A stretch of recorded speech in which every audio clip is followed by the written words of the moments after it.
ఆ జిల్లాలో ఫ్యాన్ రివర్స్లో తిరుగుతోంది. రిపేర్ చేసేందుకు కూడా మెకానిక్ కరువయ్యాడు. ఎవరో వస్తారు ఏదో చేస్తారని ఇంతకాలం ఎదురుచూపులతో సరిపెట్టిన క్యాడర్ ఇప్పుడు తమదారి తాము చూసుకుంటోంది. ప్రస్తుతానికి క్రైసిస్ టైం అయినా భవిష్యత్తు బాగుంటుందని భరోసా లేదు. వైసీపీకి బ్యాడ్ టైం అంటూ వలసపోతోంది.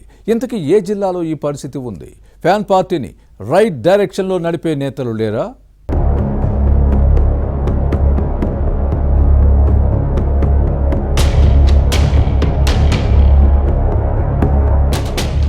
ఉమ్మడి ప్రకాశం జిల్లాలో వైసీపీ ఖాళీ అవుతోంది. భవిష్యత్తులో పార్టీ జెండా మోసే కార్యకర్తలు కూడా కరువయ్యే పరిస్థితులు రాబోతున్నాయని అంటారు.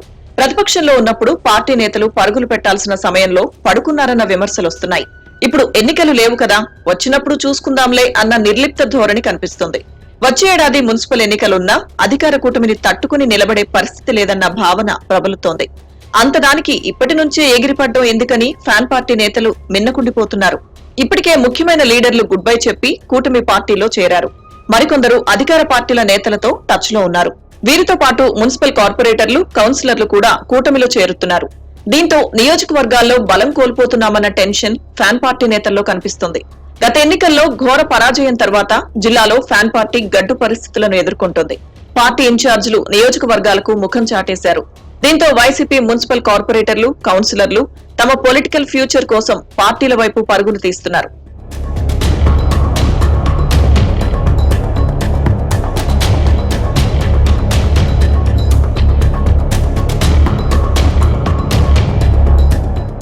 ఉమ్మడి ప్రకాశం జిల్లాలో ఫ్యాన్ పార్టీ పరిస్థితి చూసి క్యాడర్ తో పాటు తాడేపల్లి పెద్దలు ఆందోళనతో తలబాదుకుంటున్నారు. వైసీపీ ఆవిర్భావం నుంచి ప్రకాశం జిల్లాలో కీలకంగా వ్యవహరించిన మాజీ మంత్రి బాలినేని శ్రీనివాసరెడ్డి 5 నెలల క్రితం పార్టీకి గుడ్ బై చెప్పి జనసేన జెండా ఎత్తుకున్నారు. జగన్ దగ్గరి బంధువైన వైసీపీలో చేరి ఆర్థికంగా, రాజకీయంగా దెబ్బతిన్నానన్న బాలినేని ఓపెన్ కామెంట్స్ అప్పట్లో కలకలం సృష్టించాయి.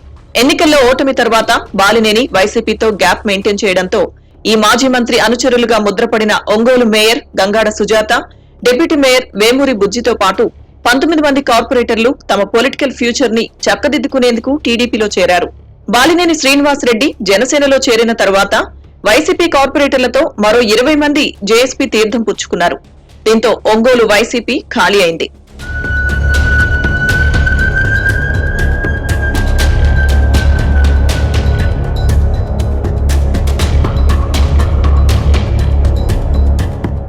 చీరాల వైసీపీలో పెత్తనం కోసం పాకులాడి నిరుత్సాహపడిన ఎమ్మెల్సీ పోతుల సునీత పార్టీ సభ్యత్వంతో పాటు ఎమ్మెల్సీ పదవికి రాజీనామా చేసి 7 నెలలు దాటింది. కానీ శాసనమండలి చైర్మన్ మోషన్ రాజు ఈ రాజీనామాను ఇంకా ఆమోదించలేదు. 2019 ఎన్నికల తర్వాత టీడీపీ నుంచి వైసీపీలో చేరిన మాజీ మంత్రి సిద్ధా రాఘవరావు పార్టీకి రాజీనామా చేసి తన రాజకీయ భవిష్యత్ కోసం దారులు వెతుక్కుంటున్నారు. ఇక గత ఎన్నికల్లో ఓడిపోయిన నేతల్లో కొందరు తమ నియోజకవర్గాల వైపు రాకపోవడంతో అసలు పార్టీలో ఉన్నారో లేరో అని క్యాడర్ కు సందేహం కలుగుతోంది.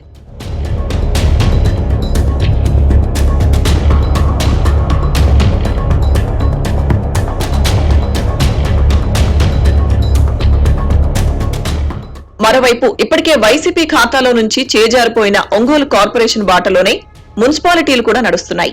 గిద్దలూరు వైసీపీ మున్సిపల్ చైర్మన్ వెంకట సుబ్బయ్యతో పాటు కౌన్సిలర్లు టీడీపీ ఎమ్మెల్యే అశోక్ రెడ్డి సమక్షంలో పసుపు కండువాలు కప్పుకున్నారు.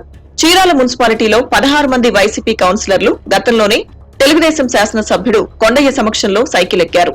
ఇక మున్సిపల్ చైర్మన్ జంజనం శ్రీనివాసరావు కూడా ఇటీవల వైసీపీకి రాజీనామా చేసి టీడీపీ రాష్ట్ర అధ్యక్షుడు పల్లా శ్రీనివాసరావు సమక్షంలో సైకిల్ ఎక్కారు. దీంతో చీరాల మున్సిపాలిటీ తెలుగుదేశం వశమైంది. ఇక అద్దంకి, కనిగిరి, మార్కాపురం, చీమకుర్తి మున్సిపాలిటీల్లో వైసీపీ కౌన్సిలర్లు కూటమి పార్టీల వైపు చూస్తున్నారు. వలసల టెన్షన్ తో ఫ్యాన్ పార్టీ నేతలు ఉక్కిరిబిక్కిరవుతున్నారు. గతంలో వైసీపీకి కంచుకోటగా ఉన్న ఉమ్మడి ప్రకాశం జిల్లాలో ఫ్యాన్ పార్టీ పరిస్థితి చూసి తాడేపల్లి వైసీపీ పెద్దలు ఆందోళనకు గురవుతున్నారు. దీంతో పార్టీ ఉనికి ప్రమాదంలో పడుతుంది. రాబోయే రోజుల్లో ఉమ్మడి ప్రకాశం జిల్లాలో వైసీపీ నుంచి ఎంతమంది నేతలు గోడ దూకుతారో చూడాలి.